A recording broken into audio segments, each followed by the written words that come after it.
in aka baka ɗaukaka baka yi addu'a ba za ta sa ka zama wa dabba ba mutum ba. Ɗaukaka tana zuwa ta cire maka wani tunanin da kake ka saba da shi, wani tunani ne zai zo saboda lokacin da ka samu ɗaukaka mutanen da kuke tare da su idan mutum 5 ne kullum kuna tare, idan ɗaukaka ta ba kai ka guje su ba ko a su da kansu za su ji yanzu ka canza, dole su baka space. Wasu sababbin mutane ne za su zo su kewaye ka, to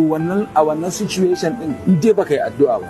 in baka addu'a zaka ga kullum sai ka kaman kai kadai aka ware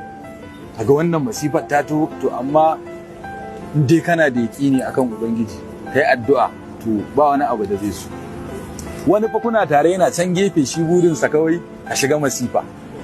to amma in ka fawwala mai duka komai sai ka ga ba wani abu mai wahala a ciki. To amma dai ɗaukaka in dai ta zo wa mutum bai san Allah ba to sai a hankali. In dai musulmi ne kai ka samu ɗaukaka irin dai wannan wacce muke da Allah yake ba mu ta nan, in dai baka addu'a baka ibada to akwai kura. To amma dai da taimakon Allah ya sa muna tuna shi, to kaga sai kaga ba wani abu da yake zo maka da wahala. Duk wata nasara ta